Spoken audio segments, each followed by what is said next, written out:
Turmeric and turmeric's benefits. It's very interesting, So, there's a peer-reviewed studies that done on the turmeric today at 9 p.m. Eastern Time. So 6 p.m. PST, in India 7 a.m. Different time zones, right? So, I just this is a off the broadcast. I'm just giving you just my good things and bad things and gripes, all those things, tidbits. um, the problem we have in healthcare system in America is a shambles because it's there is a philosophy is missing. The fundamental philosophy is missing because you know whenever there is something is not going well, you always have to go back to the basics and the fundamentals. The fundamentals in this sense is in healthcare is missing. Everybody knows what does it missing. Everybody knows something is wrong with the healthcare, but they can't tell you. They say a couple of problems, and those problems is solved. They're shifting the problem to other places. They're shifting the cost to other places. They're shifting the blame to other people. That's all it is. They're shifting around. They're not solving the problem because it's a fundamentally wrong approach we are doing. What is a fundamentally wrong? This is we have to go back to the original idea of Greek philosopher Plato. This is like a Plato is like a Western Bhagavad Gita. You know, um, what is Plato's philosophy is almost reminds me very much Bhagavad Gita. Maybe he got it from Bhagavad Gita. God knows, or he knows. Plato's philosophy is there is a two worlds exist. One world is a world of forms, ideals he calls, and the world of objects. Objects are the the the people, their chairs, the desk, coffee, my phone. These are all objects, and my mouse. They're all objects. My computer. What are the ideals? What are the ideals? Are is talking about principles. Principles are taking care of sick, loving someone, taking care of people, um, make sure everybody has a shelter, food, and all those things. A different format is a philosophy, is a philosophical, it's a philosophy of Plato. So, is a philosophical approach is theory of forms is one world, and theory of objects, the world of objects. So, world of world of ideals, which is I call it as principles, higher principles. They're all like taking care of sick. So I wanted to, if you apply to the healthcare, very interesting thing will happen.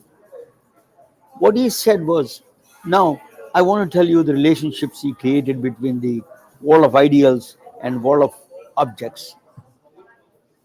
World of ideals and objects are two different worlds. He says that the world of objects are shadows. They're not real. However, they seem to be real, but they're not real. That's what he said. The only real thing is the principles, the ideals are real. Very, very groundbreaking of understanding human humans, in fact, in that sense, human mind. So what he's saying is that so let us apply to this his ideas to healthcare. So one side is ideals are the principles, other sides are objects. The objects in this context of healthcare, I would translate into Plato's idea into objects is doctors, nurses, hospitals, clinics, health plans. All of them are there's objects. They serve particular tools. We are all just execute the process. Those are the those are the objects. That's what he said. The objects are, as you said, that everything is just the infrastructure and the idea, the doctors, nurses, repeating that again, but I want to make sure you understand that because this is a very important for the healthcare to understand healthcare in the deep sense. The other side is the world of principles, taking care of sick, taking care of old, understanding pain. All those are the ideals, the principles. So now what he says is that very interesting. These are objects are not real. The principles are real. These are objects or shadows of the principles. However, they seem to be real. The doctors, we all humans touch. This is in quantum physics says that actually there is no reality exists outside of our mind. So, so these are all the the these are objects that's are that's are shadows of the principles. They're not real. It may seem to be real, but they're not real. So what he's saying is you have to start with the principle first, and then you have to go and apply those principles. So you start the principle is taking care of sick. What that means? That is patient-centric healthcare. Patient is at the center of the healthcare, not the doctor, not the administrator, not the insurance company, not hospital, not healthcare systems, health plans, all blah blah blah blah. No, a patient is the center of the care. Now you start with the patient, and all of them have to serve that patient. The principle is taking care of him. That is the principle. What he says that the world of objects can interact only one time. When you interact it, it has to produce an outcome. So, so they cannot own their separate worlds, entirely separate worlds. There is no entanglement is not in between them. There is no tangling between the world of ideals and the world of objects. The doctors, nurses. So you understand the problem now, right? The doctors or the health plans owning the hospitals. Hospitals are owned by some IT. Now health plans, Cigna is bought by Oracle. So you understand. So not Cigna, Cerner. Sorry, Cerner was bought by Oracle. Now the IT companies are owning the health plans. So you cannot the world of the objects cannot dictate what the ideals are. Ideals are independent. Pain is nothing to do with the it's not depends on what plan you're on, what insurance you're on, what doctor you go to is not irrelevant. They're all two different worlds. So you cannot. So these are all you cannot own and dictate how the pain should look like, what insurance you should go, what doctor, what is this, what is that. You're defining what the human life should seek and need. That is a big problem. The health plans, IT companies, they're all EMR, Epic, for example, is funded by the federal government. Actually, if you don't know this, Epic is written in a language. It's called MUMS. It's a prehistoric language before even assembly language came in. I did assembler language actually. So even predates the assembler language. MUMS is written. Actually, it is an open source software from the VA hospitals. VA hospitals have this software for free because of tax, because the US tax funded program.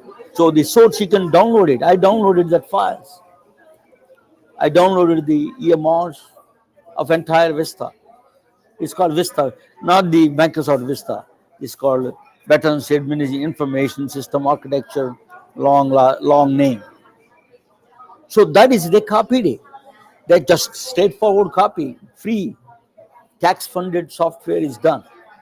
They took that software, they built on the top of it a couple of internet bells and sounds, and then epic, it became a epic. And now they don't want to give that data back to the government. They don't want to give back that to the anybody. Say screw you.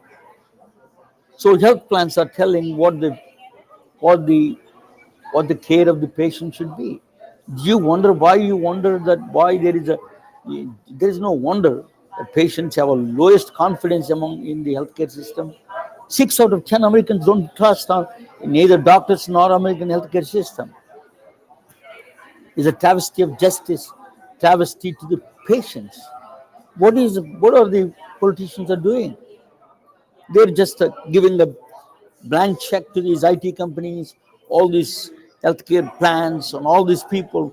Take it as long as you give them your free will and screw the public. They're supposed to represent the public. They're not. So this healthcare system is going to go down. Well, we are for a ride. The American healthcare system is going to go hit the rock bottom. Then maybe that is needed to revive from fresh. I mean, it is a it is a common sense approach. It's not so. So what is Plato's role in this one? Plato says that you start with the patient. Patient-centric system is the key. Is thought that patient-centric system dictates the ideals, taking care of sick, understanding the pain, all those things. Then all the objects, doctors, systems, healthcare plans has to work from there. They need to adjust them, not these. This patient need to adjust for all these the objects. The principle must be remain firm and universal. That's when we do that.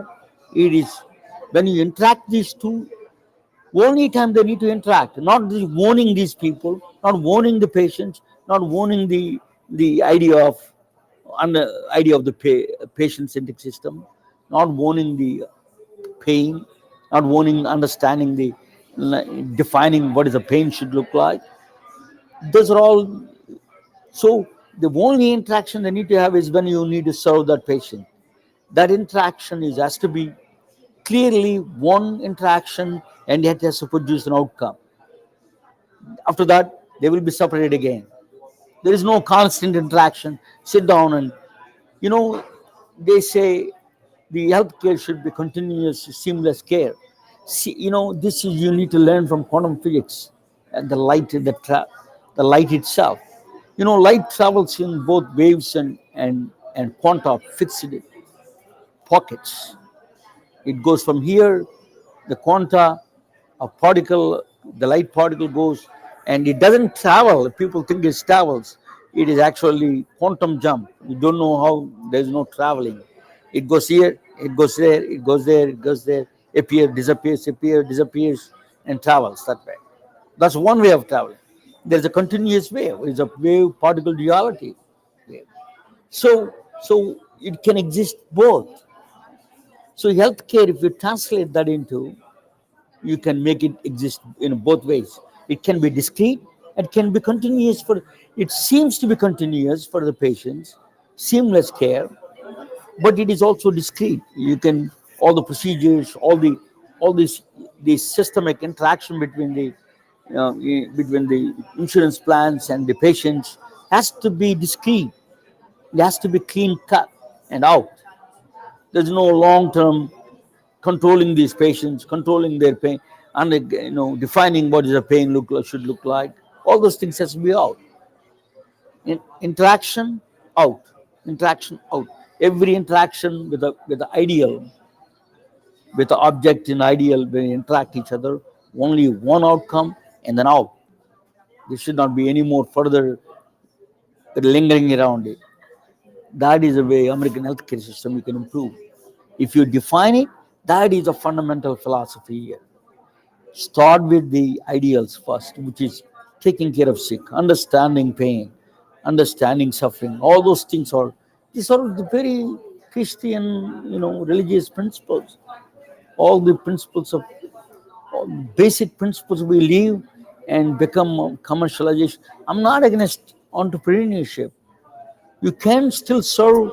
You don't need to be, Medicare for all. You can do still absolutely entrepreneurship you can do in healthcare. I think you need a entrepreneurship in healthcare because you need to create a competition for the services you provide to the patient. There's no competition. People think the healthcare is a free enterprise. It's a bogus. It's never been a free enterprise. It's carved out by healthcare plans, carved out by healthcare systems. Hey, this is I cut these people out. Don't worry about them. So it's carved out by self-interest, and the politicians supported it all the way. So we need to come back with the basic understanding of what the healthcare should start, what the genesis for the healthcare, the ideals, the principles of healthcare, and the objects of healthcare. If you define them clearly, and the interaction should be only every time they interact has to be clear outcome and out. There's no lingering there. You cannot control the objects cannot control the principles. You know, it's similar to objects controlling principles. Is like you're in the mirror. If you're watching yourself in the mirror, the object in the mirror cannot control you. You control the object. That's if you move to the left, it moves in the mirror. Not the mirror. The object in the mirror will say you should do other way. You should move this way, that way. That is what is happening in healthcare. The objects are telling how to move, how to do the healthcare system. This is a fundamentally big problem in healthcare. Unless you solve this philosophy, there's no end to it. These all keep going. It's all chaotic. The million apps, million crap, all of them they throw everywhere. It's nothing.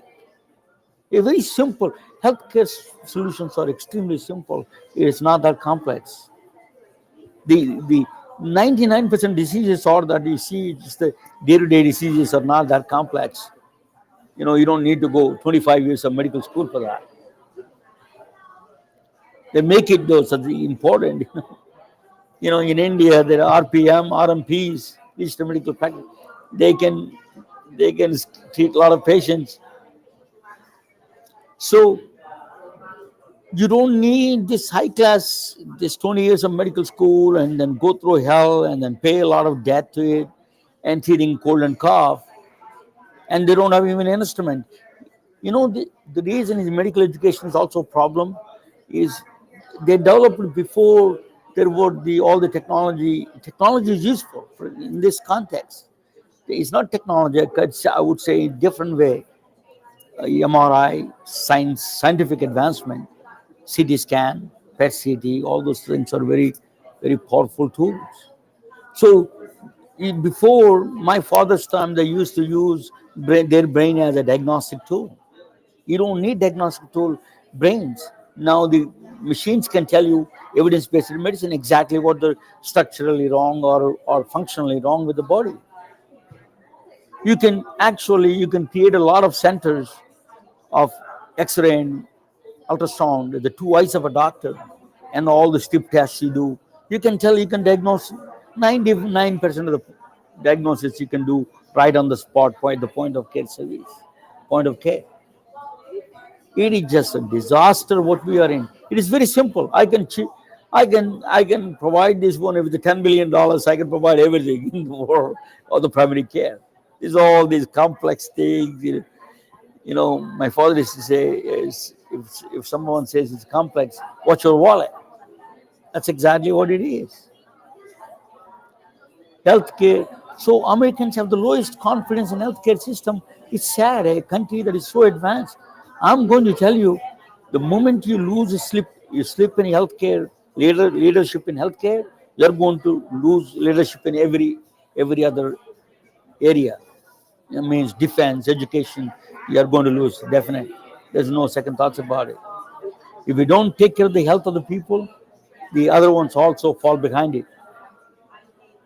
So doctors have the problem, the good things and bad things. Doctors study very hard. I work with the doctors.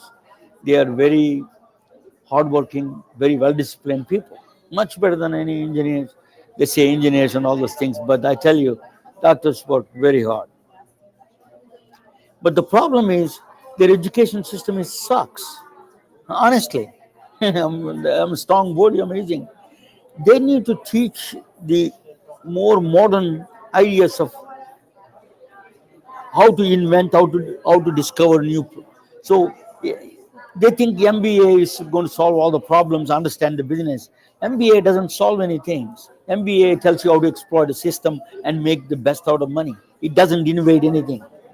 It doesn't give you any innovative tools. It tells you how to exploit the existing system and make the best out of it and make a lot of money. That's what it does. So, in my view, I think you should do um, when you go into the medical field, you need to be exposed to other areas, which is physics, for example. You need to understand that, I applied a lot of these things, applied from, for example, I gave you one example of how you can apply the behavior of light, both the discrete and continuous, to the healthcare. It is the procedures are discrete, and the health is a continuous, care is a continuous. Same thing. You can clearly define both. That concept came from physics that I took it. It can be both. It can be discrete, and each procedure can be price transparency. You know exactly what the procedure costs. Don't tell me that, this is another bogus thing they pass through. They say, oh, we don't know the prices, all those things. Oh, we don't know how complicated it is. All nonsense. It's all bogus. It's just a big game, a mystery game. If you create a fear and a mystery, then you can charge more. That's all it is. There's no mystery to it. If if you say if you say medicine is science, then it's a logical process. It's all steps. If medicine is art, then I can go to yoga teacher a lot cheaper. So don't tell me that you're qualified. You're a doctor qualified to do both medicine, not a special skills. My son is convincing me why doctors are important. Very simple example. Not being studying 20 years. What he said is very interesting. He said that if you the painting of a beautiful painting is very it requires to it requires tools. Um, just a minute, guys.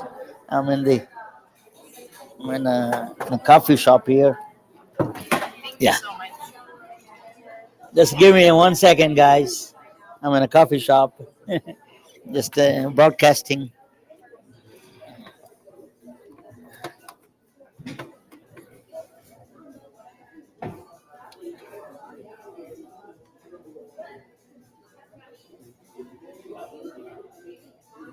Mm,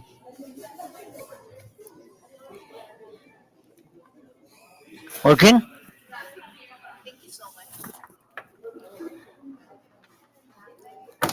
Sorry about that. So I'm in a coffee shop and it's called White Windmill Cafe. Koreans invade these coffee shops. It's a little bit different than. It's very different. This you can see. It is a the spacious, not like Starbucks one place. They have a lot of lot of food here. But anyway, so it is what I'm getting in there is the painting is why the doctors are important. If it is a logical, where do we need a doctor? If it is a science is logical, computer can simulate logical steps much easier. You don't need a doctor for that. If it is art, yoga teacher can teach me yoga, or psychologist can, some guru or priest can do that better. But where do I need the doctor? That's what my son explained very well. A painting is the process of painting. Um, that painting is the paint, the colors, the brush and all those things. The processes. That doesn't create the beautiful experience of the painting. So the conscious experience of the patient is the one that doctor appeals to and should appeal to. If it is not, if you think it's a physician is a wrong word. I mean, that physical things, you're treating the physical things. I think that we have to extend that idea of physical things, holistic things, right? So you have to understand the conscious observer, consciousness in this one. Why consciousness is important to appeal to of the patients. Humans have that extraordinary 3 pound flush of the brain, gives you the world. It contemplates the world and questions by itself. It's a very strange about self-awareness. It can question the existence of its own existence. That's a strange thing about the mind. I don't want to get into that too much, but physician role must be that painting, producing a painting, a conscious approach, not exploiting the system. They need to have one voice. Physicians lost credibility a lot of times, even though they have intellectual discipline. They gave the powers to healthcare systems, insurance plans. They have the power to talk to the patients every day, but they did not do very well in that area. They did not appeal to the consciousness of the patient. They can influence the votes. They can influence the philosophy of the healthcare system. They didn't do it. It is their responsibility. In fact, if you don't do that, that's a problematic. You have to do that. Besides, you treat the patient. Don't tell them. Don't tell me you're just a physician doing that. You're appealing to the healthcare system. Social determinants is a part of it. All the other problems are there. You have to be part of all those things. So thank you all. And this is 9 o'clock today. We have a show at turmeric, um, benefits of turmeric by Steve Chinani. And his interest is going to be interesting. 9 o'clock EST, 6 o'clock EST. You can attend. We can talk. Okay. Thank you so much. Um, Listening to my gripes, and I hope I make sense. Understanding. I pay a price for this. Pay a price advocating the patient advocacy. There is no money there. They think that you're disposable. If I serve an IT company, if I serve a healthcare company, totally nonsense what they say, then they wanted to reward me with a lot of money. But my principles are, it bothers me to work for that kind of a consciousness. My conscious approach is really bothering. I was talking with a lot of nurses nowadays. They were telling me how bothered they are by this healthcare system. They think it's a heartless system. So it is really, we are in a very strange situation, strange situation in life, on all of us after the pandemic. So I want you to really think about this. Plato's philosophy is that how the object should not own the ideals. That is what is happening. The fundamental problem is objects owning the ideals. Ideals should be independent and universal, and then all of the objects should serve them. If you do any other way, you're shifting the blame here and there. You're coming up with more apps, more nonsense, more, more of the same thing, and trying to impress people. Is not going to make any difference. If you want to be a leader, that is where you start. And then physicians have a strong intellect and discipline they have. But what they need is some exposure to innovations. Don't come. Innovations are not just a physical thing, that you do a cancer drug and there's Stanford and Yale, they do that kind of things. But there is a lot of innovations required in the processes, in the technology, in the personnel. There's a lot of things are missing there. You can invent in all of them. For example, I give you one. What is a process innovation is? Process innovation is efficiency, the workflows, patient care journeys of the patient, care journeys of a doctor, care journeys of a nurses. All of them make it easier for them day to day life. That is a journey of each and individual experiences, user experience. The second one is the physician, the technology. Yes, we need the technology to develop these new things. PET CT scanning. There's a woman in Silicon Valley. Um, it's Jepsen, Mary Lou Jepsen. She is trying to develop open MRI system, handheld MRI. It's a quantum phenomenon, optical phenomena. You can nothing, nothing is off limits. Then you have a personal innovation. This training in for this training, for example, radiology, X-ray training is so much. They're taking pictures of the inside. There are like a camp photographers. You don't need that complex. They need a simulation training, intense simulation training. We can do that. We don't have any simulation trainings, not much available in the healthcare. That's one example. There's opportunity available. So there is innovations in process, innovations technology, innovation personnel innovation. We need to come up with all of them. There's a lot of plenty to grow. Thank you all. We have 8 billion people to address the healthcare. Not just don't look at one person or one district, one town, but it is a global problem. It is a 8 billion people's problem. Healthcare is, and we have to be really leaders. We want a leaders. We want another Buddha, Jesus Christ, or somebody to come and help us. A brilliant person from Princeton, probably. you know. So people, we this is a temporary residence of this planet. We are. We come and go, and at least we do the best we could do. Advocate our ideas to the better tomorrow. Thank you all. See you tomorrow tonight at 9 p.m. Bye.